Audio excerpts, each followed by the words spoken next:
Good morning, Pa. All right. Here we are on chapter 10, which is the triumph of the law. Mr. I am the law. And, you know what? I bet we can finish the book, so I think this will be 10 and 11. And they answered and said that salvation did come by the law of Moses. That's Mosiah 12:32. Ooh, interesting. All right. So, let's get a reading. The TLDR. Josiah's exaltation of Deuteronomy is praised in the canon, but it brought about Jerusalem's downfall.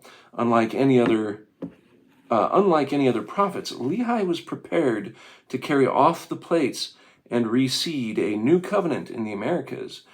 Jeremiah and his band were cast out, stoned, and slain because they testified of the Messiah. The last words on the plates were probably Jeremiah's redacted messianic prophecies. Whew, so that's what he's going to get into today.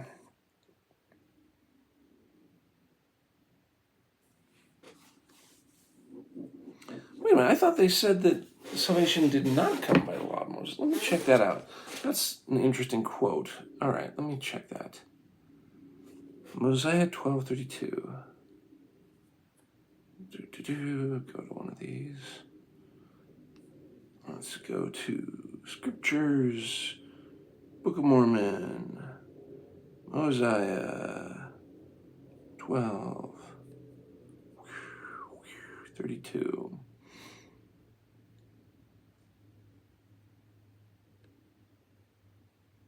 Oh, it does say that. 31 is, and it shall come to pass that ye shall be smitten for your iniquities, and ye have said that ye teach the law of Moses. And what know ye concerning the law of Moses? Doth salvation come by the law of Moses? What say ye? And they answered and said that salvation did come by the law of Moses. But now Abinadi said unto them, I know if ye keep the commandments of God, ye shall be saved. Yea, if ye keep the commandments which the Lord delivered, saying unto Moses in the mount of Sinai, I am the Lord thy God who hath brought thee out of Egypt.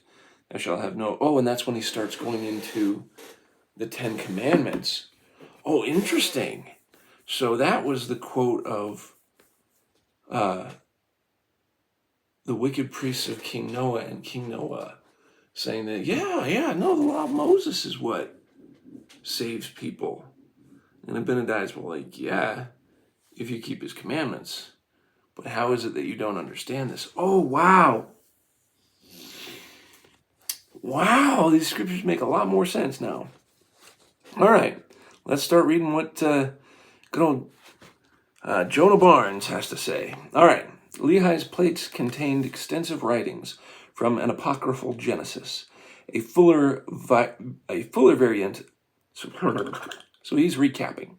Lehi's plates contained extensive writings from an apocryphal Genesis, a fuller variant of the Enoch story, more detail on Jacob, Joseph, Exodus, Numbers, probably Leviticus, definitely not Deuteronomy, short but sweet Josephite genealogy, a prophecy section with Elijah, Jonah, Zenos, Zanuck, Nahum, Oded, and Isaiah, possibly Hosea, and all kinds of stuff from Isaiah and his entourage of prophetlings. The brass plates preserved the documents of the fortunate fall, the divinity of women, the personal nature of repentance, the modularity of the covenant, and most importantly, the Messiah. But the last section of the brass plates was like no other. Lehi describes this section as many of the prophecies which have been spoken by the mouth of Jeremiah. That's 1 Nephi 5:13. Unlike the prophecies of old, these prophecies come from the mouth of Jeremiah, whom Lehi was familiar with. Everything else were aware of the brass plates. Everything else we're aware of in the brass plates other than maybe some of Lehi's genealogy, seem to have been written a long time before Lehi's time.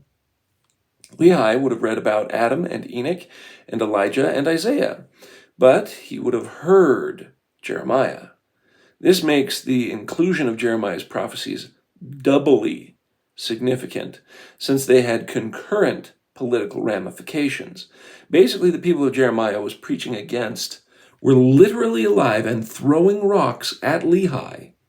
If the brass plates are ancient scripture and the prophecies of Jeremiah are like the general conference talks, they are like the Ensign magazine of pre-exilic Jerusalem. Believing in faded scrolls or archaic proverbs is easy. Believing that dude you sometimes see in a cafe is actually a prophet who communes with Jehovah, that's hard. Just as Isaiah had a circle of prophets who were forced into exile and or executed, Jeremiah had a group of disciples. Right around the time Lehi was packing up the family camels, men like Jeremiah, Baruch, Nahum, Habakkuk, Rechab, and others were all trying to pull Jerusalem back from the brink. Rechab and his clan fled, much like Lehi. Baruch and Jeremiah would also eventually flee. With a population of only 6,000, that comes from Jackson's population. Jeremiah claims 4,600 Judahites were taken captive, while Kings 24:14 tallies it at 10,000. It's hard to tell if these estimates were referring to the city of Jerusalem itself or all of Judah. The point is, compared with today's cities, Jerusalem was tiny. Jerusalem was a small place for apocryphal prophets preaching the Messiah. Lehi would have been getting live updates like, "Did you hear? Baruch has disappeared. Rechab and his tribe have escaped into the desert. The king has arrested Jeremiah." These real-time updates would have been lucid and terrifying for Lehi to hear. It isn't a stretch to guess that Jeremiah's preaching, supported by those other contemporaries, would have divided the city. Jerusalem was split into factions, even if people were not cognizant of them. That 6,000-person city would have contained people who supported Egypt, people who were cheering on Babylon, people who loved Jeremiah, people who hated Jeremiah, and people who were willing to commit murder to shut Jeremiah up. If Jeremiah was so controversial, then the plates containing his words must have been too. If Jeremiah's statements were kept on the brass plates, like Lehi says, then someone curating the record had to be a believer in the current, living, breathing, public figure, Jeremiah, who was out of favor with the local authorities of the day. Someone in Laban's employ was recording statements that the king hated, prophecies that could get you killed. Someone in Laban's house was taking a big risk as a faithful Jeremite. Was Laban himself a believer? Is this why Lehi thought Laban might sympathize with his request for the plates? Is this why Nephi was loath to slay him? Is this why Zoram is such an easy convert to the cause? Whosoever it was keeping the brass plates record, they were listening to and recording the prophecies of a persona non grata. Nephi wasn't pilfering a dusty book out of deep storage. The brass shavings were still warm from engraving. The plates were a living record, but if the wrong people read them, they could also bring death. While Jeremiah's prophecies aren't quoted in the Book of Mormon, he is mentioned several times. 1 Nephi 5:13, 1 Nephi 7:14, Helaman 8:20, and 3 Nephi 9:4. So, not bad. His legend among the Nephites is lasting enough that one of the Nephite disciples called in 3 Nephi is named Jeremiah. Still, there are precious few parallels between Nephite prophecies and Jeremiah's prophecies, or more accurately, between Nephite prophecies and the Jeremiahite prophecies that the censors didn't scrub. God didn't call Jeremiah at just any time or place. He called Jeremiah to preach during the era of King Josiah, which is criminally misunderstood by most Bible readers. the fruits of Deuteronomy. As discussed in chapter 6, King Josiah took the throne at 8 years old. While most kids his age were watching whatever ancient Judean equivalent of Saturday morning cartoons was, such a young kid obviously wasn't calling all the shots. The court must have been full of manipulators. Jeremiah's father, Hilkiah, was a priest, and possibly the same Hilkiah who was high priest in the temple of Solomon at the time. Though the details are fuzzy and the accounts are not 100% consistent, somehow priests stumbled upon a lost book of the law, which turned out to be the book of Deuteronomy. Triumphantly, the counselors, priests, lawyers, scribes, and little King Josiah announced a renewal of their commitment to the law. The discovery of Deuteronomy began the era of King Josiah's reforms. Footnote. The discovery of Deuteronomy is an odd episode which few bother to critically read. Someone hears from someone that a book has been discovered, and it happens to give the discoverers unparalleled clout. Their message is condemnation for Israel, except the king, of course, who gets flowery praise and ear kisses.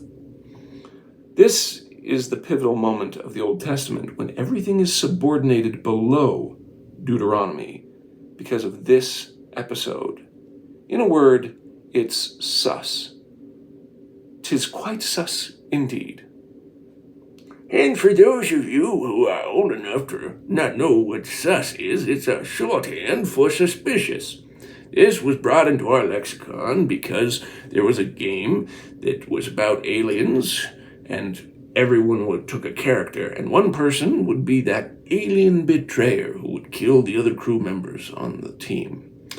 And so you'd call together and try and figure out who it was. But the problem is, since you had to type this stuff into the computer game, it was too long to type suspicious, so it just became sus. All right. That was silly of me. All right. Greater minds than ours have explored the reforms of King Josiah, but the text is not hard to understand. Josiah's advisors went through the kingdom of Judah like a bull in a china shop. They break down the altar and the high place. They stamped it small to powder and burned the grove. Josiah's secret police exhumed the body of King Jeroboam and took the bones out of the sepulchres and burned them upon the altar and polluted it. Yikes. But there's more. He slew all the priests of the high places that were there upon the altars and burned men's bones upon them and returned to Jerusalem. Phew. Nothing washes off the blood of political opponents like a good meal. Josiah and his groupies hold a giant feast. And there was no Passover like to that kept in Israel from the days of Samuel the prophet. Neither did all the kings of Israel keep such Passover as Josiah kept. 2 Chronicles 35:18. I bet the invitations were awesome. Please RSVP for the bloodiest Passover since the actual Passover. All indications from the canon are that Josiah's advisors were just awesome dudes. Really upstanding guys. The reformers of King Josiah are almost universally praised by Jews and Christians because the canon says that they tore down idols and pagan altars, right? Josiah's reform are heralded as righteous and pure. After all, it was Josiah's reforms that gave us Deuteronomy. Footnote. Even the Church of Jesus Christ's own Old Testament stories section on King Josiah begins thus. He was a good king who loved the Lord. He wanted to help his people, the Israelites, obey the Lord and stop worshiping idols. Strange. Nothing in there about mass murderers. Must have run out of space. Frankly, I understand why the church does it. Yeah, had the same ideas. I really did. As I read the scriptures, because I loved teaching the Old Testament when I was a guy, just one of the teachers in Sunday school for my ward way back. And at least 4 years ago, 3 years ago, I guess, at this point. No, it would have been longer, about 7 years at this point. I loved it because I was just following along and teaching what was in the Bible.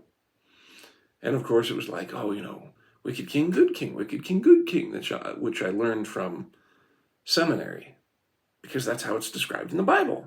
We believe the Bible to be the Word of God, as far as it's translated correctly. And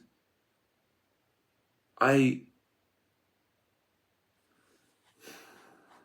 always thought it slightly odd that they did take out the brazen serpent, which I knew because I taught about, Moses lifting it up on a stick, that the brazen serpent was a type for Jesus Christ. And it was a type that was revered in the Book of Mormon. They mention it several times, and it's really revered as a good typological symbol of Jesus Christ, just because, it's associated with him. And so when it got to, they took it down and burned it and stepped on it and trampled on it, just destroyed it because they were burning incense to it. I was like, if they're burning incense to it, they have made it an idol, haven't they?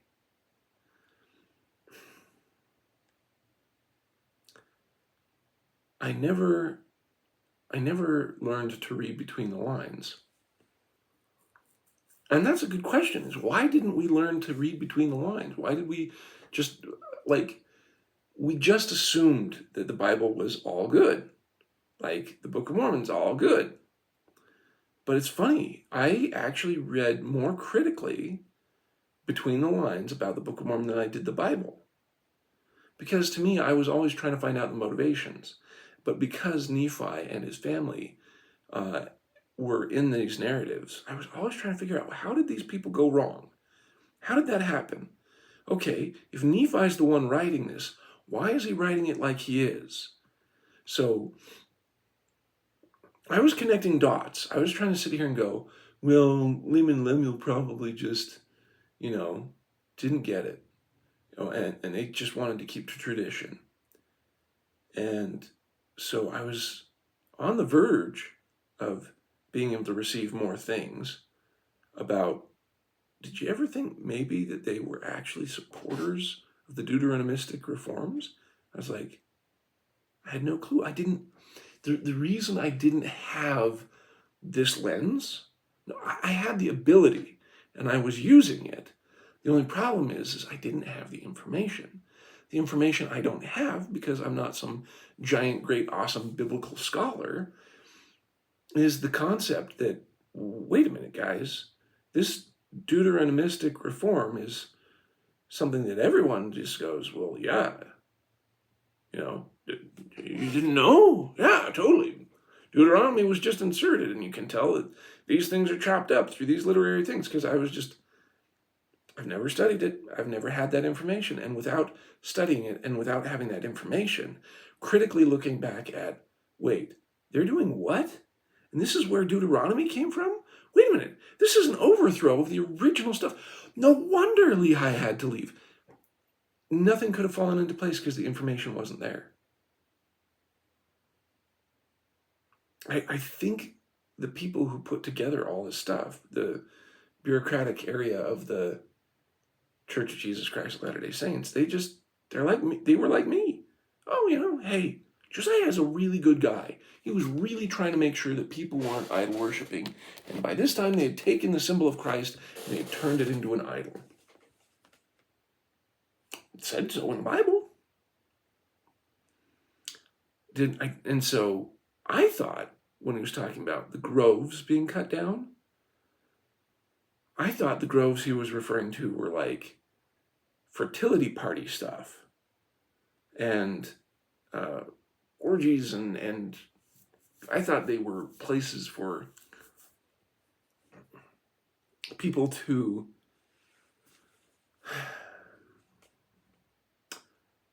destroy their morality. And so I'm like, yeah, he should go and get those groves. Now it's like, Lehi has the vision of the tree of life. Tree of life is here, tree of life is there, tree of life is in Revelations. Tree of life is all sorts of places. So here he is going into the temple where it had trees. He's taken out the symbol of Christ and destroyed it. He's taken out the symbol of the tree of life from the temple and changed where it's supposed to go.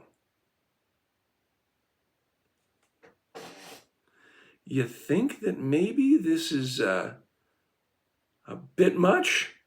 And now I have this, and it means a lot more understanding. Real quick, I know you were talking about, well, how can we believe the Bible is true? Because there's still truth in it.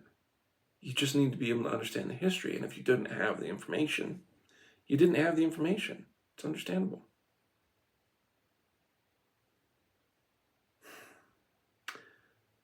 But, for example, why I still absolutely think the Bible is of great worth to us is looking for not only the good examples, but also finding the treasures that we didn't have before. Jonah Barnes was on World Radio. They had gone to see a museum piece about the Dead Sea Scrolls. And specifically, they came back and started talking about the psalms and songs that were found on the Dead Sea Scrolls. And Jonah Barnes points out, especially from one of the psalms that's just in our regular canon, that these are likely the temple prayers that they were singing around an altar. I need to remember which one it is. It's like Psalm 52, something like that. It's really, really cool. Maybe I'll just send you the link as well. But there's still a lot that is extremely important to have with the Bible, even if it's been heavily edited, where the Messiah has been ripped out, where temple worship has been ripped out, except it be the temple worship according to Deuteronomy. Like, I want to go back through Leviticus. I want to see what it says about the festivals, because apparently Leviticus talks about the Day of Atonement, whereas Deuteronomy does not. And I'm sure Leviticus is probably altered, but I want to get what I can from it. I want to start reading between the lines and finding stuff that used to be there. All right. I bet all indications from the canon are that Josiah's advisors were just awesome dudes, really upstanding guys. The reforms of King Josiah are almost universally praised by Jews and Christians because the canon says that they tore down idols and pagan altars, right? Right?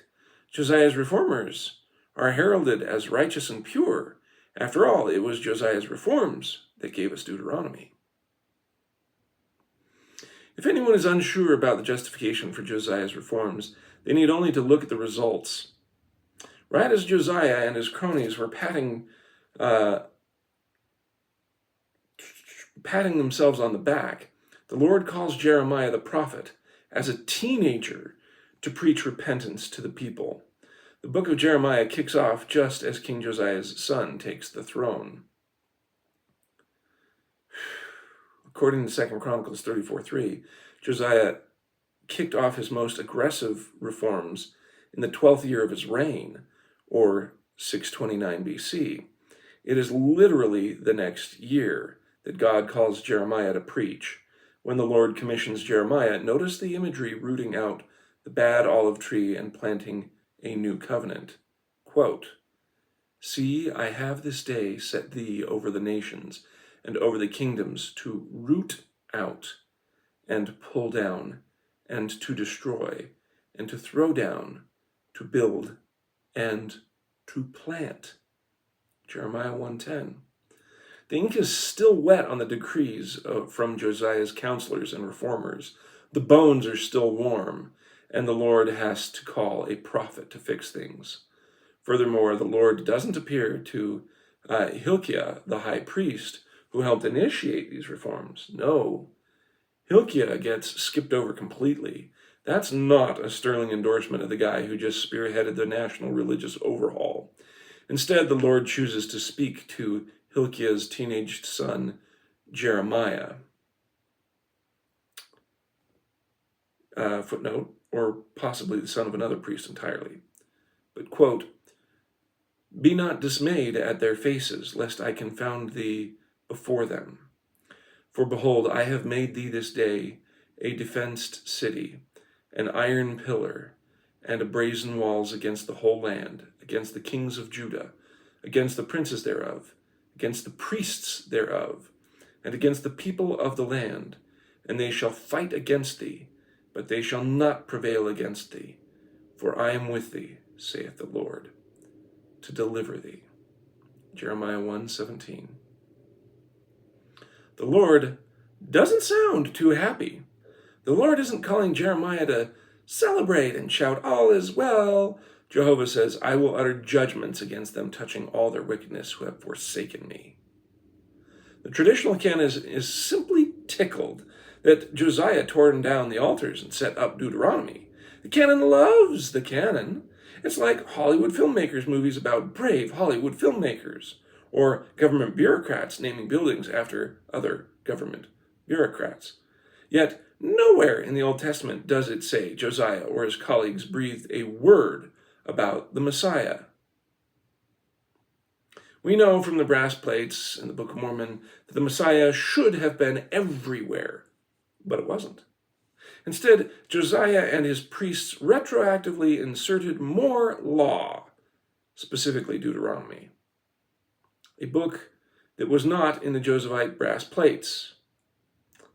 The hot new girl in Jeremiah's class was Deuteronomy, but the Lord doesn't seem too happy about it. Without asking permission from King Josiah, little Jeremiah went to work. As the history goes, Jeremiah preached against the wicked Jehoiakim, Josiah's son, who had Jeremiah thrown in jail. So, not a great start, but Jeremiah soon discovered that he had mission companions. Baruch is an aristocrat who believes Jeremiah, kind of like Alma was a member of King Noah's circle. Urijah, Habakkuk, and Nahum also started crying repentance about this time. Rechab and his tribe were breaking off from the rest of the wicked Judah. If Josiah's reforms were so wonderful, why did half a dozen prophets spring up immediately afterward? Jeremiah and his saintly super friends are opposed by a number of false prophets. The religious elites of the day have a deep bench of impious professional pastors. These included Hananiah, who told the people in the name of the Lord that Babylon was nothing to worry about. Pashur was chief governor of the temple itself, and he smote Jeremiah the prophet and put him in the stocks. Other false prophets were Ahab and Zedekiah, who prophesy a lie unto you in the Lord's name. There is a team of powerful elite priests and false prophets standing against Jeremiah and his friends. The Lord is not happy about it. Both prophet and priest are profane. Yea, and this is a quote from Jeremiah. "Both prophet and priest are profane. Yea, in my house have I found their wickedness, saith the Lord." Why are all the powerful religious rulers corrupt?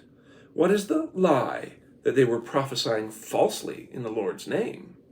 By the time King Jehoiakim puts Jeremiah in prison, Baruch, Urijah, Habakkuk, Nahum, and Rechab have been begging the people of Jerusalem to repent. From his cell, in a last-ditch effort, Jeremiah writes a prophecy on a scroll for Baruch to read in the temple. Why would the Lord have a sermon rushed to the temple if it had just been gloriously cleansed by Josiah's do-gooder crew? Baruch reads it aloud to tell to all the people, and the local authorities take the scroll to the king. The ruling elite react exactly in line with the Book of Mormon's claim. They destroy the prophecies. The book of Jeremiah describes the actual erasure of his prophecies. And it came to pass that when Jehudi had read 3 of 4 leaves, he cut it with a penknife and cast it into the fire that was on the hearth, until the roll was consumed in the fire that was on the hearth. Oh, maybe not. Let me reread that. And it came to pass that when Jehudi had read 3 of 4 leaves, he cut it with a penknife, cast it into the fire that was on the hearth, until all the roll was consumed in the fire that was on the hearth. I think it is supposed to be hearth. Nevertheless, Elnathan and Delilah and Gemariah had made intercession to the king that he would not burn the roll, but he would not hear them.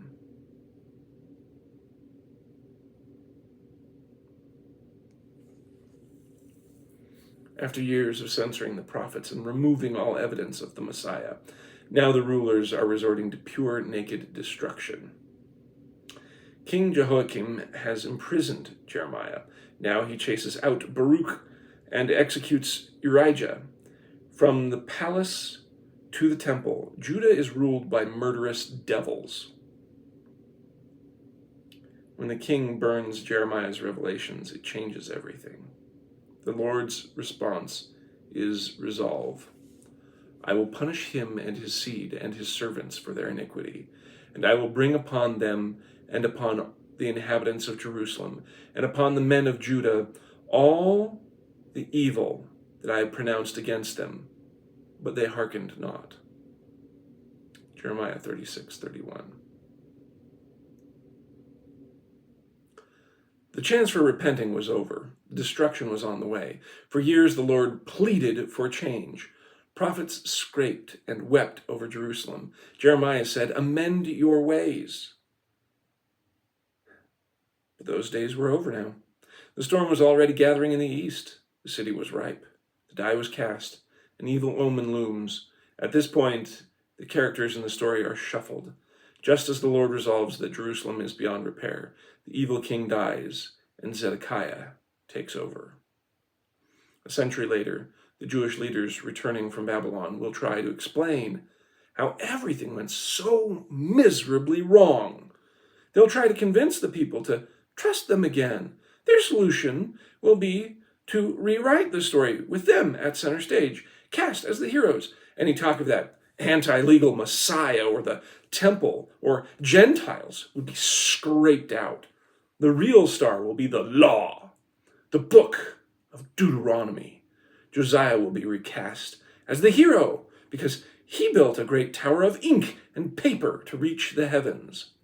The scribes and lawyers will rebuild God in their image.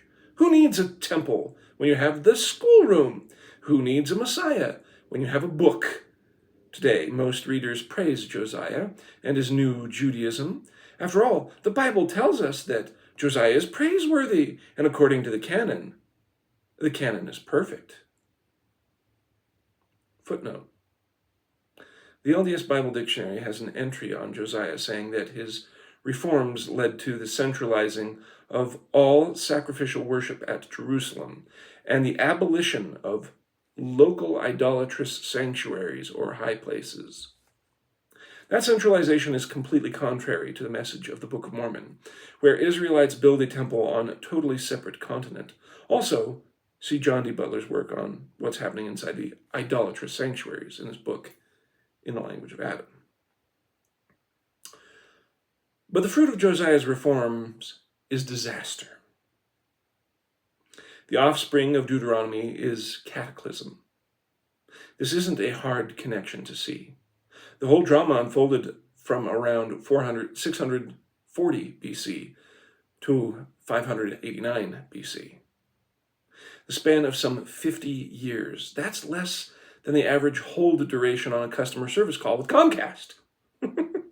There were citizens of the kingdom of Judah who lived long enough to witness all of the discovery of Deuteronomy, King Josiah's reforms, the ministry of Jeremiah, the fall of Jerusalem, all with their own eyes. There were people who saw all those things happen in their adult lives. A straightforward reading of Chronicles might compel us to ask whether Josiah's crusade wasn't the straw that broke the camel's back. Did Josiah's reforms anger the Lord and bring about the fall of Jerusalem? Jesus said, "Judge men by their fruits," and that should include the reformers of Josiah's day. Less than 50 years after the exaltation of Deuteronomy, Jerusalem is beyond hope. Plan A is over. The great forsakening reaches its zenith, and the covenant would be taken elsewhere. It's time for Plan B. Jeremiah, Baruch, Rechab, Habakkuk, Nahum, and others have tried, but Jerusalem has chosen death. The Lord has a different spot in the vineyard planned. He just needs a solid branch. Enter Lehi. Best murder ever. Lehi didn't need to be eloquent. He needed to be hardy. His ministry was not to the damned city, but to his own children. Lehi was prepared for Exodus. The Book of Mormon begins with Lehi's vision. In the first year of the reign of Zedekiah, Lehi preaches that vision to the people, but nowhere does it say he preached repentance, though some of his colleagues did. Nephi writes that Lehi only began to prophesy in the reign of Zedekiah, once the Lord had sealed Jerusalem's fate. Lehi only recorded public prophecy is like the rumble of a storm, the east wind, the portent of suffering. Quote, "Woe, woe unto Jerusalem, for I have seen thy abominations. Yea, many things did my father read concerning Jerusalem, that it should be destroyed, and the inhabitants thereof, many should perish by the sword, and many should be carried away captive into Babylon." 1 Nephi 1:13. Lehi is the failsafe. He is a doom prophet, not a hope prophet. The people had refused to hear Jeremiah's words. Now they'd feel Babylon's blades. Lehi's purpose is completely different from the past soothsayers. He is the presage of blood. One early prophecy from Jeremiah that might have made it to the brass plates is Jeremiah's comparison of Jerusalem to Sodom and Gomorrah. "I have seen also in the prophets of Jerusalem an horrible thing. They commit adultery and walk in lies. They strengthen also the hands of evildoers, that none doth return from his wickedness. They are all of them unto me as Sodom, and the inhabitants thereof as Gomorrah." Jeremiah 23:14. Just before the Lord rained fire upon Sodom, he told Lot, "Haste thee, escape thither, for I cannot do anything till thou come thither." The Lord had similar plans this time, not for Lot, but for the brass plates. The e-brake holding back the Lord's wrath was the precious truths on the brass plates. Jerusalem was unknowingly spared until the Lord could bring those plates thither. First, Lehi receives the vision. Second, he is faithful enough to risk his life telling those living at Jerusalem that they're doomed. Having passed the test, the Lord then says, "Blessed art thou, Lehi, because of the things which thou hast done, and because thou hast been faithful, and declared unto this people the things which I command thee." In order to execute his contingency plan, the Lord needs a brash, burgling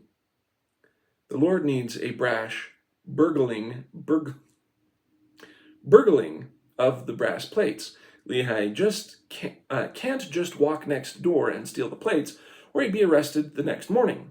So first, the Lord has Lehi establish the base of operations outside the city from which to launch the heist of the millennium. Some have asked, why Lehi? Why not Jeremiah? Why not let Baruch or Habakkuk take the plates? Why this anonymous Lehi who is never mentioned in the canon? Lehi was perfect for the job. According to the research of Hugh Nibley, Lehi was likely a desert merchant versed in prominent Egyptian language who had worn the trade routes with his hoof steps for years. Wealthy Lehi didn't inherit his money from destitute northern strangers from the crumbled kingdom of Israel. He made his fortune as an expert on caravan travel. Lehi's world was a world of merchants, Nibley says. Lehi, like Moses and his own ancestor Joseph, was a man of three cultures, being educated not only in the learning of the Jews and the language of the Egyptians, but the ways of the desert as well. That's from Nibley's approach. It is as if Lehi was being prepared for this task his entire life. Some have wondered why Lehi goes unmentioned in any other historical records, but why would he be mentioned? There's no indication Lehi gave any other public sermons besides the one recorded by Nephi. Lehi's Jerusalem ministry might have taken as little as an hour. Why should the post-exilic scribes include the writings of a one-hit wonder, eccentric merchant whose children tried looting the city before Babylon came crashing down on them? What was significant about Lehi that they should remember him? The Lord had enough men sounding the alarm. Lehi did nothing publicly that should merit such a rare mention in the canonical Bible. By contrast, Jeremiah was a poor candidate to take the plates. He was older than Lehi. See Jeremiah Encyclopedia Britannica. Had no wife or children. Jeremiah, he was denied participation in the ordinary joys and sorrows of his fellow men and did not marry. He thus could say, I sat alone with God's hand upon him. So he had no wife or children with which to plant a new branch of the Israel tree. Also, Jeremiah was from the tribe of Benjamin. So he'd have even less claim to Laban's plates than Lehi, who was at least related to the keeper of the plates. Baruch was an aristocrat, hardly an intrepid globetrotter. Habakkuk, Nahum, and Rechab were great men. They were fluent in Egyptian, the language of the brass plates. Habakkuk, Nahum, and Rechab were great men. Were they fluent in Egyptian, the language of the brass plates? Lehi was an educated, desert-able, Josephite patriarch with an athletic, fearless sons. If you need to escape from an island, you get a sailor. If you need to escape Jerusalem from carrying a Josephite record, you get Lehi. Safely hidden outside the city, it's time for Lehi to execute Plan B. Lehi's sons successfully steal the Josephite record and murder Laban along the way. They nab Zoram too. While it might have been unremarkable to the Jews of the day, with Babylon, Assyria, and Egypt surrounding them on all the sides, the daring mission of Lehi's sons extracted the most important book in history.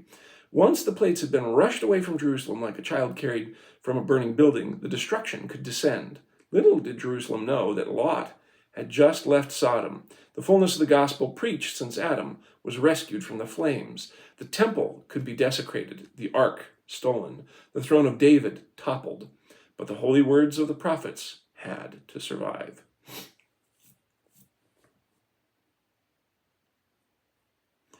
This is where the record of the brass plates ends, with the pleadings of Jeremiah cut short by Nephi's theft.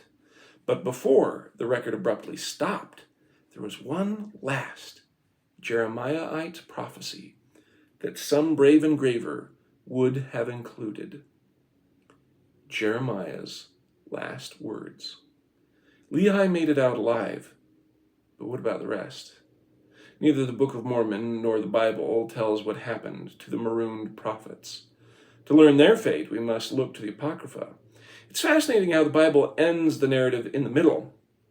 And readers who so deeply revere these prophets just casually dismiss the apocryphal records that finish their stories. According to the Apocrypha, the Rechabites fled Jerusalem to their own protected land. There they worshipped God and the Son of God himself. Or let me reread that. There they worshipped God, the Son of God himself. That's Rechab 16:2. Nahum died in the north after preaching concerning the Babylonians. He said that when the Messiah should be slain, the veil of the temple should be rent in twain, and the Holy Spirit should depart from it. Habakkuk prophesied concerning the Messiah that he should come and abrogate the laws of the Jews. This was too much for the populace, and the Jews stoned him in Jerusalem.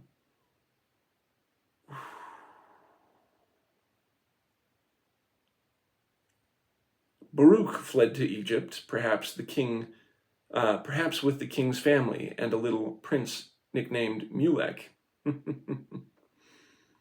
Interview with David Doan by Hayden Paul on April 2024. David Doan, Mulek and his Irish journey with Jeremiah. The Stick of Joseph YouTube channel. Interesting. So Baruch fled to Egypt, perhaps with the king's family, a little prince named Mulek. Anyway, the fate of their ringleader, Jeremiah, is not recorded in the Bible. Dang it, now I want to see that. Mulek and his Irish journey. It's on YouTube. Stick of Joseph.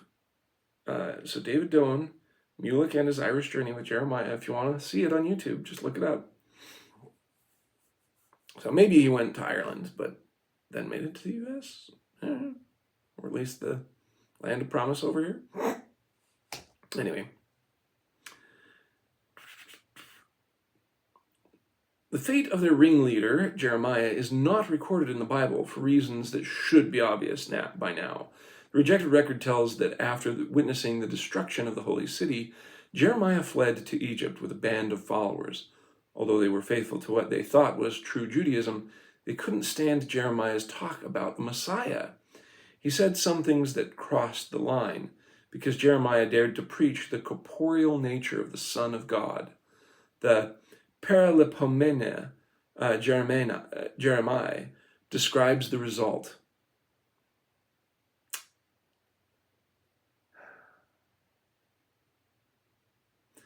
When Jeremiah was saying this concerning the Son of God, that he is coming into the world, the people became very angry and said, "This is a repetition of the words spoken by Isaiah, the son of Amos, when he said, 'I saw God and the Son of God. Come then, and let us kill him by the same work of death which we killed Isaiah, but let us stone him with stones.'" Paralipomenia 9:21.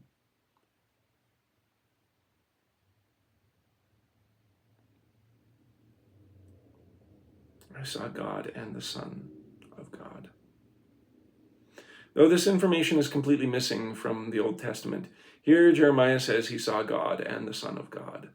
Not only did Jeremiah differentiate and name two personages, but he says that he physically saw them. No wonder this book has been cast out of the canon.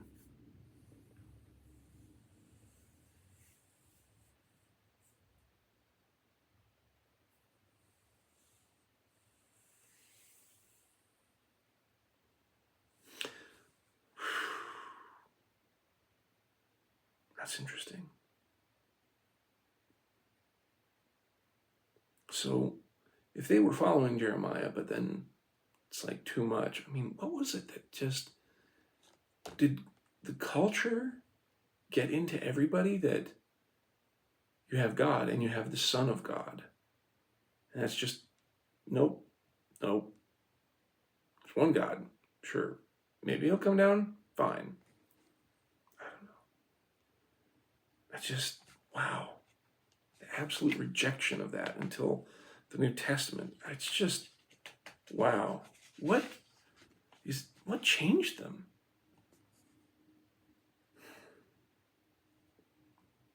It's those academics.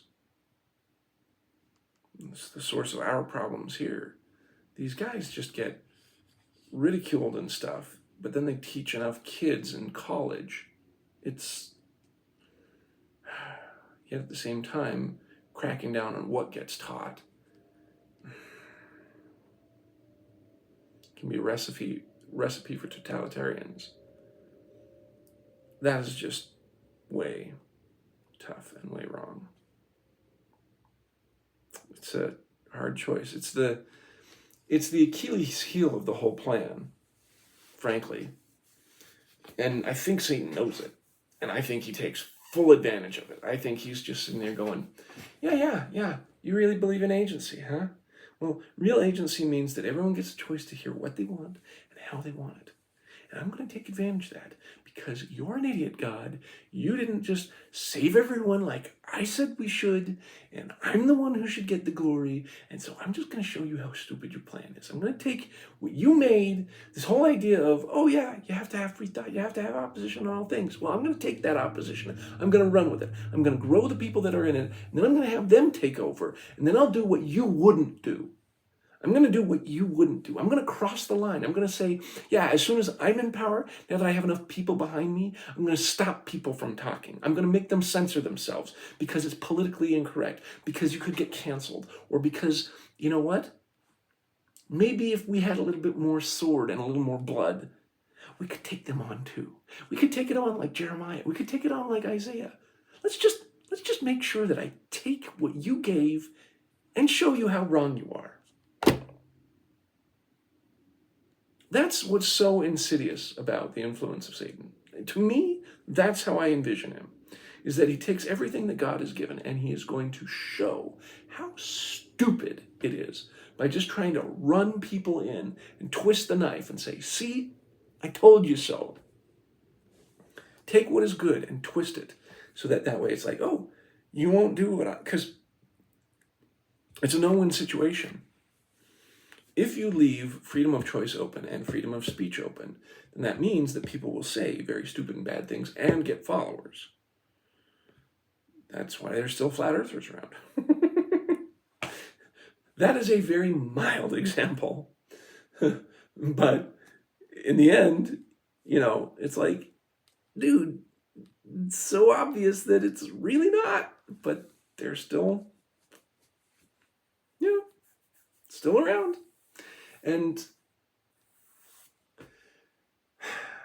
But in this case, on a more serious level, he uses it to not only spread Satan uses it not only to spread false ideas through academia with an air of whatever, emotional leverage, logical loopholes, whatever his ideas he wants to get in there. He'll get in there and he'll get a big enough follower, and then he'll get in positions of power. He will leverage everything, and then he'll force other peoples to do that. Otherwise, like I said, you get cut off and everything like that. But here's the thing is, what if the good people are in power and they cut off, allowing people to preach bad and wrong things or teach them to, you can't teach these bad and wrong things. Well, now you become authoritarian, which just proves Satan's point, which also, oh, someone's being authoritarian? Oh, well, I guess we just need to make sure that the next person who's going to be in authority goes, yeah, all those really, prudish beliefs. Jeez, really? Only having relations with your wife? Dude, you're a powerful guy. You should be a lot more understanding of how that doesn't always work out. Your wife isn't always in the mood. Maybe you should take another person along to help you, or be your companion when she's not feeling well. There's no problem with that, right? I mean, come on. And, these guys had authority to teach this. Well, you're in charge now. maybe you can use the same authority that they used to make it so people can't talk bad about you. And that's how he worked in the Middle Ages. And that's how he worked with, Judah. It's just like, it's one of these things where that corruption is always too much. The freedom has to come from the idea of you have to restrain yourself from doing totally bad and awful and evil things to other people to allow for the freedom of ideas to flow freely, but that has an inherent seed of destruction in it. And yet when you try and root out that seed of destruction by force, then that force becomes its own seed of destruction for the future, because you may exercise force in righteousness to root out bad things like Captain Moroni, but at the same time, that can then turn into escalation. Oh, look at how oppressive Captain Moroni was. We need to fight against him. Let's stir up the Lamanites. It's one of these weird things that just bugs me about the whole thing. The only way we can have nice things is if we all agree that we're not going to do stupid crap to one another, and that way you can let people have stupid ideas until they work it out. Because I'll have stupid ideas, you'll have stupid ideas, and then someone will come along and say, I have another stupid idea, and then even better, someone goes along and says, I have a good idea, and then someone will go, ooh, we could follow that good idea. I mean, the free exchange of culture and ideas without sitting there going, we need to kill everybody, or I'm right and you're wrong. Well, you should be able to argue that I'm right and you're wrong. And for good reason, too. But most importantly, that it shouldn't be like, this is why we can't have nice things. We're not following the gospel enough. Because if you did, then you'd be like, look, I get that you think these things are the right way, but let me show you. But I'm right. I know you think you're right, but let's show you this is, I don't know. It would be nice if we could argue like that, but that's rarely what happens, especially when someone starts getting mean and nasty. All right, so through this information, though this information is completely missing from the Old Testament about how Jeremiah got killed by apparently some of his followers, here Jeremiah says he saw God and the Son. Not only did Jeremiah differentiate and name two personages, but he says that he physically saw them. No wonder the book has been cast out of the canon. Paralipomena describes even his closest friends turning on him. Wow. Jeremiah is no longer in Jerusalem. He's not besieged by scribes and magistrates who whisper in the ear of the king. He's among faithful followers who believe his prophecies about the destruction of Jerusalem. But a corporeal God? A Messiah? God's son? These were blasphemies that the Jews had forsaken a century ago. Was this what King Jehoiakim had burned up? Is this why Jeremiah was persecuted even by the priests of the temple? Jeremiah's messianic vision was too much for the faithful band. Like Isaiah, the book of the bee reveals what sealed Jeremiah's fate. Quote, the Jews stoned Jeremiah, the son of Hilkiah, in Egypt, because he rebuked them from worshiping idols. And the Egyptians buried him by the side of Pharaoh's palace. This prophet, during his life, said to the Egyptians, a child shall be born, that is the Messiah, of a virgin, and he shall be laid in a crib, and he will shake and cast down the idols. The apocryphal Apocalypse of Baruch describes Jeremiah's end. And when they saw him, immediately they rushed upon him with many stones, and his ministry was fulfilled. These apocrypha show a beautiful and tragic continuity between the prophets. Jeremiah's vision is erased because he said he saw a physical God and his son. And just like Isaiah's vision, and for the exact same reason, that had to be blotted out. Are there any modern figures who said they saw God and his son and were murdered by the creedists because of it? Joseph had no idea that his first vision was at least the third first vision. sharing common substance with uncannily similar experiences of Isaiah and Jeremiah. After authoring 2 books in the Old Testament and speaking thousands of words of prophecy, Jeremiah's final words are about the coming of the Messiah, Jesus. Like so many before and so many after, Jeremiah's prophecy would be crushed, only to survive in tiny manuscripts in dingy libraries, dismissed by critists and mocked by academics. The words for which Jeremiah gave his life are trampled under the foot of men. We know that Jeremiah's messianic prophecies were not just saved for the end of his life, but that he'd be preaching these ideas for some time. We know this because Nephi, Helaman's son, reads this on the brass plates around 22 BC. Quote, "Now we know that Jerusalem was destroyed, according to the words of Jeremiah. Oh, then, why not the Son of God come, according to his prophecy?" Helaman 8:20. There is no canonized prophecy from Jeremiah that the Son of God will come.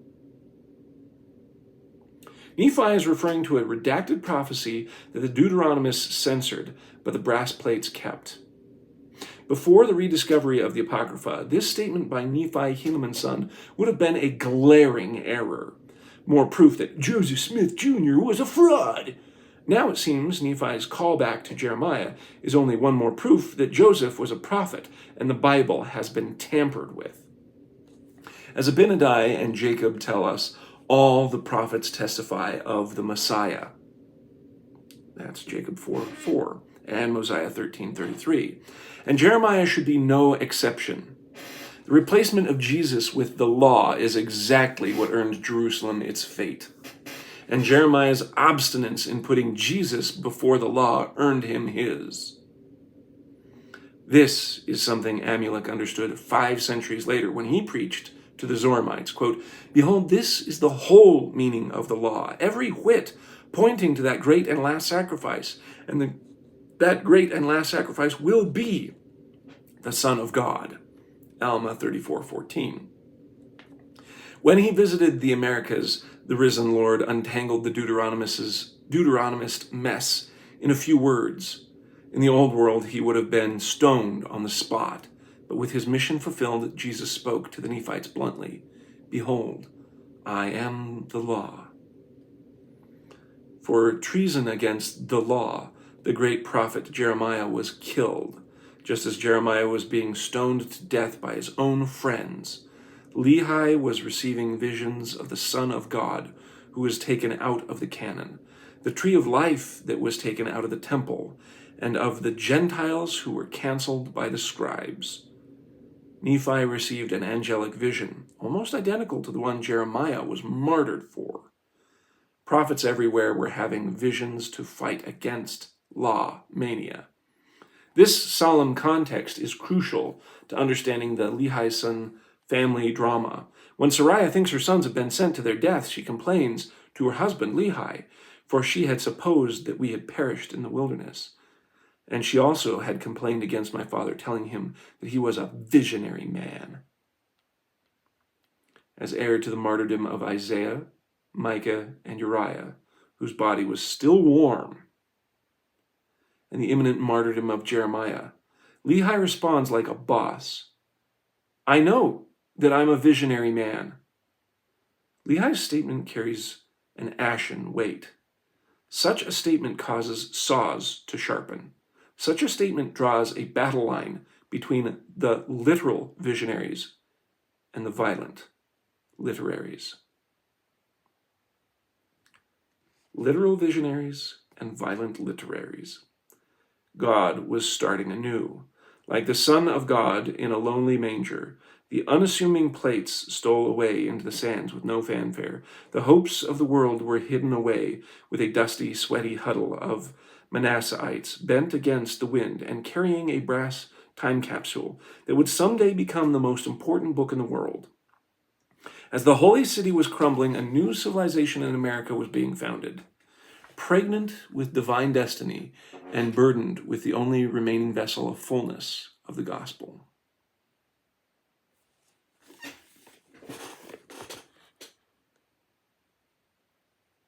And there's the QR code.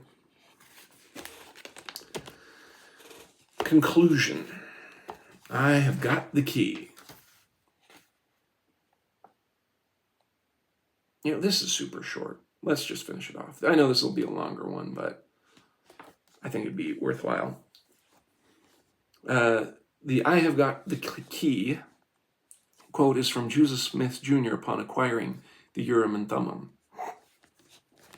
TLDR, the Book of Mormon has more in common with the Apocrypha than it does the Bible. The Old Testament has been corrupted, and the Book of Mormon was made to repair that corruption.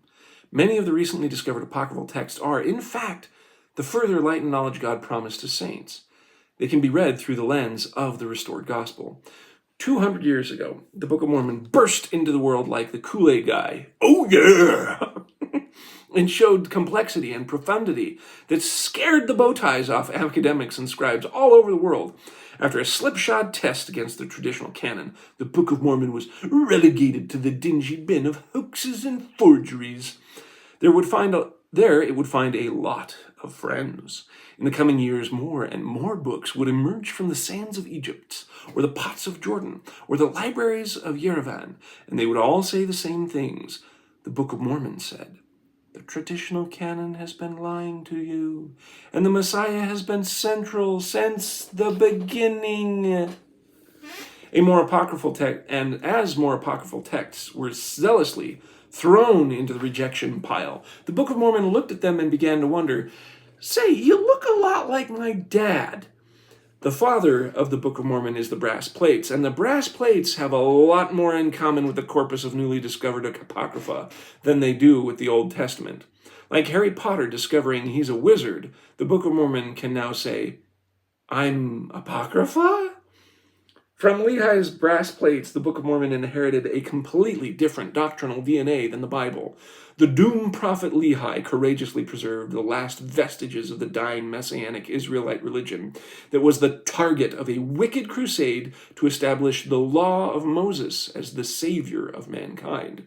With the inclusion of the Deuteronomistic history and the exclusion of prophets like Enoch, Zenos, Nahum, Zenock, as well as heavy redaction of prophecies from Isaiah, Micah, Habakkuk, Hanani, and even the 12 patriarchs and the scribes of Lehi's day carefully crafted a corrupted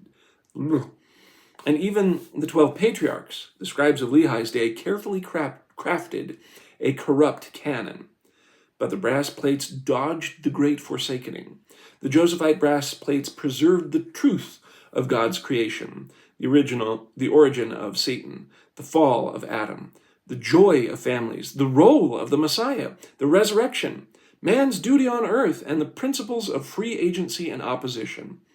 They prove that God is the same yesterday, today, and forever, and is not a capricious meddler who declares the Messiah in one age, a temple in another, and the worship of a book in still another. Through two separate apostasies and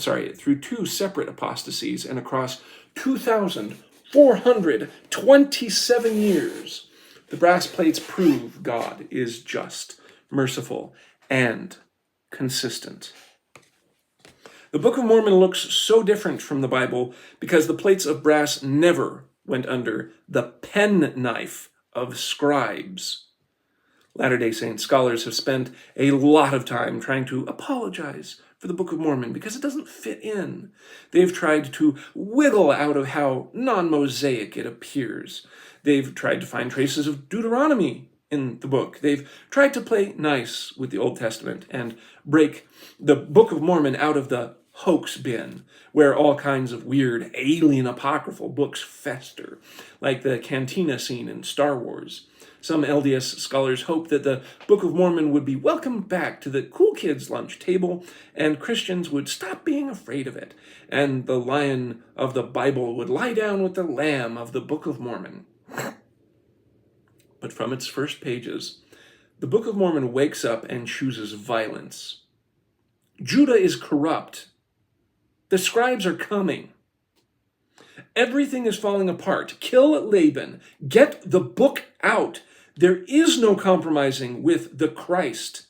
Either plain and precious truths were miraculously removed, or Why have the Book of... Either plain and precious truths were miraculously removed, or why have the Book of Mormon at all? It's impossible to believe the Book of Mormon and accept the Bible as pure. The message of the Book of Mormon is unmistakable. The canon is rotten. In many ways, Joseph Smith Jr. was answering before anyone asked, what do we do with a corrupted canon? Since 1829, Bible scholars have uncovered tough realities surrounding the Bible. It's impossible to notice the impurities of the canon and not wonder, why didn't the Lord plan for this? Many devout Christians have lost their faith because they are asking questions which are only answered in forbidden books. The Book of Mormon, foremost among those. The Book of Mormon doesn't need approval of the Bible. The Bible needs its soul back. And the Book of Mormon was made to do just that. The Book of Mormon isn't the Robin to the Bible's Batman. The Book of Mormon is Batman, and the canon is Gotham. The scribes probably looked like Penguin, just by the way. Sometimes people mistake Batman for the bad guy. The Lord has finally sent the Book of Mormon reinforcements in the Apocrypha. The Bible held back the orcs for as long as it could. But in 1829, the Book of Mormon came riding over the ridge at dawn, flanked by legions of lost books, just in time to snatch the faithful from the jaws of cynicism. So just because the Bible needs saving doesn't mean it's bad. It's just that the Nephite Bible, brass plates, were way better. In the Church of Jesus Christ, no other book has more lasting and fundamental impact than a book which no one can read. We all enjoy a banquet of pure doctrine, thanks to the most important and least read book in history. The brass plates filled the measure of their creation by laying the foundations of the restoration of the fullness of the gospel of Jesus Christ. Even though the brass plates are now gone, their theological nieces and nephews live on in the apocryphal documents that are being discovered every day. Now that you've read this book, here's the recipe for reconstructing the brass plates. This is as close as we can without calling Moroni back down here to cough them up. That being said, after reviewing 200 pages of uncanny parallels, this should be a pretty close replica of the content on the Josephite plates of Lehi. 1. A Moses-revealed book of Abraham and Eve, some hybrid of the following: the Egyptian life of Adam and Eve, the Armenian penitence of Adam and Eve, and the Greek apocalypse of Moses. 2. A Moses-revealed Josephite book of Enoch, Joseph Smith's book of Moses, which is chapters 6 and 7. The Ethiopian book of Enoch, especially chapters 1 through 36. The Slavonic book of Enoch, most reliably chapters 23 through 68. And the Hebrew book of Enoch. 3. Moses revealed Genesis, i.e. Abraham through Jacob. Some kind of Book of Jubilees / Jasher hybrid. The Slavonic Ladder of Jacob. A Book of Jacob. Nothing resembles this closely enough, but we can detect that it was there. The Testament of the 12 Patriarchs. A Book of Joseph. Nothing resembles closely enough, but we can detect it was there. Number 4, the Book of Moses, Exodus. The second book of Moses, Exodus. The third book of Moses, Leviticus. The fourth book of Moses, Numbers. See, all good. 7, the Assumption of Moses, including the lost ending. 8, a history of the Josephites. A book of the sons of Joseph, genealogy tracing to the Manassite settlement in Cana in 1350 BC, an exodus of the northern strangers of Judah, 926 BC, down to Laban, 650 BC. B, the Book of Oded, prophecies of Oded to King Asa, histories of Asa's religious reforms, emigration of northern strangers. 9, prophecies of holy prophets, the apocalypse of Elijah, the Coptic version at least. The book of Jonah, nothing like the traditional Old Testament, a completely different book with details on covenant passing to the Gentiles. The book of Hosea, the book of Isaiah, the ascension and vision of Isaiah, and the book of Micah. 10. The book of Jeremiah, nothing like the traditional Old Testament. The brass plates of Jeremiah preached messianism, redemption of the Gentiles, and the corporeal reality of the only begotten. And 11. The record of Lehi inaugurating the post-Jerusalem writings. If you wanted to read the brass plates like Lehi had them, this is the closest you're going to get for now. Even faithful members of the Church of Jesus Christ of Latter-day Saints, for which the Book of Mormon is a keystone scripture, don't realize the fulfillment of prophecy right before their eyes. Beginning in 1840, apocryphal ancient records were restored to the world because, in Hugh Nibley's words, the Lord saw our willingness to accept the Book of Mormon and begin revealing apocryphal books as a reward for our sustained and lively interest in all scriptures, including the Lord's books. Joseph Smith celebrated the coming forth of new scripture, saying that God had encouraged and strengthened the church by giving some more extended information upon the scriptures. These apocryphal works were a reward for his little flock because they had embraced the fullness of the everlasting gospel as revealed to them in the Book of Mormon. In the book, we have reviewed so many apocryphal writings, but we've only seen a sliver. Beyond the 50 or so apocryphal books we've mined, there are literally thousands more. Yet with the promise of finding more truths comes the certainty of finding untruths too. Taken all together, the Apocrypha are a giant tangle of Christmas tree lights. They give light, but they're of no use unless you can untangle them. There's also a possibility of getting metaphorically electrocuted. I'm looking at you, Gnostics. Like so many Egyptian hieroglyphics scrawled onto ancient plates without a medium, the Apocrypha are just chaos. Again, this makes the Apocrypha very similar to the Book of Mormon. The Book of Mormon used to be an impossible jumble of reformed Egyptian glyphs, too. Just as so many scholars snub their nose at the Apocrypha, the Book of Mormon was total nonsense to the learned men of the day. Only through the Urim and Thummim could Joseph unravel the chaos and restore the plain and precious gospel. What is our Urim and Thummim for untangling the Apocrypha? The Book of Mormon. The Book of Mormon burst on the scene in 1829, but it was followed by a parade of mysterious ancient texts like a papyrus clown car. Now we are buried under an avalanche of new documents from the sands of antiquity. If we have some sense enough to use the lens of the Book of Mormon, the books the Lord promised to send us are already here. The seed of the Messiah. 3 millennia after the scribes killed Isaiah for his heretical vision, and the visionary Jeremiah watched his followers turn on him, the Lord appeared in like manner to Joseph Smith, Jr. After millennia of reaping and restoring the plain and precious gospel truths, the Lord came down for one last restoration. Little Joseph was chosen to bring that forth. A teenager like Jeremiah, Joseph Smith Jr. couldn't have known the legacy he was inheriting. Just as Isaiah, Jeremiah, Baruch, and Micah have witnessed, Joseph witnessed that the Father and the Son appeared to him. They dressed his boy in the bloody mantle. They dressed this boy in the bloody mantle of so many slain prophets of old. Joseph wore the burden and the hopes of so many visionary martyrs. One of those, Isaiah, wrote of the Redeemer, "When thou shalt make his soul an offering for sin, he shall see his seed." Did Isaiah see his visionary seed in Micah? Did Micah see his doctrinal heir, Jeremiah? Did Jeremiah see the future sacrifice of Abinadi? Did any of them see Joseph?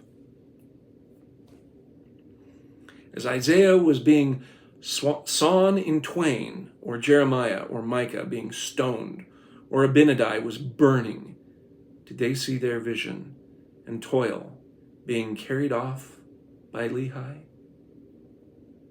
Did they know that it would someday be picked up by some kid from a poor, backward farm family? Before his own end, Joseph realized that, like all those prophets whose words he had restored, he too would be driven and murdered by wicked men, protecting their canon and their precious creeds. But like Isaiah, Joseph took it like a boss. I am going like a lamb to the slaughter, but I am calm as a summer's morning. I have a conscience void of offense towards God and towards all men.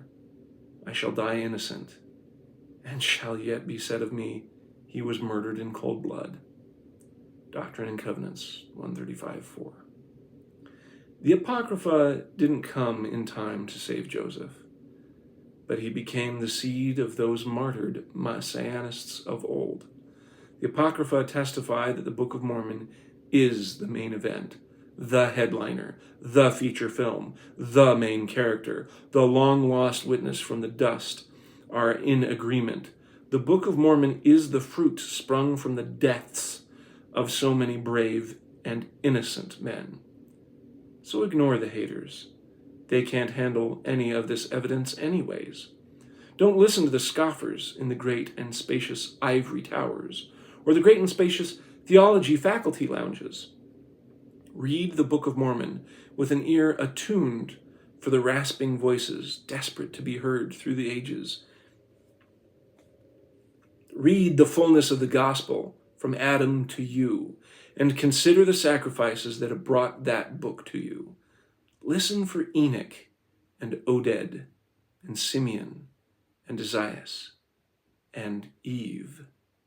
Become their seed and unlock the Keystone.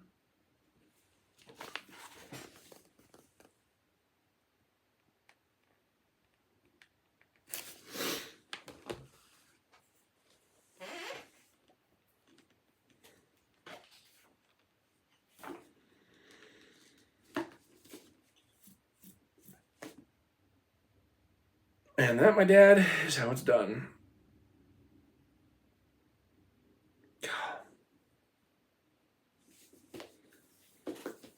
For the life of me, these 3 books, the lost 116 pages,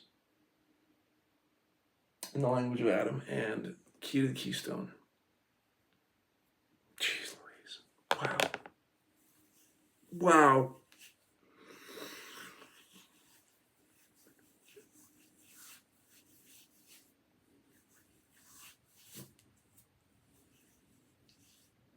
They have opened my eyes and they have changed my DNA. And I only wish I knew Hebrew and Greek, like these other guys. So that way when I read the Old Testament, I could understand it from a Hebraic point of view, but I'd also need the Hebrew culture too. I would. Because what if Balaam's donkey wasn't a donkey, but a servant of visionary men? And then it was a play on words. It's that kind of stuff that's just like, yeah, okay, I get you. Wow. There is so much that's way cool. Well, when the prophets start declaring that kingdom of Zion is at hand and may prepare ye the way of the Lord, the spirit of Elijah and the spirit of Enoch, then we know Jesus in his glory is going to be coming.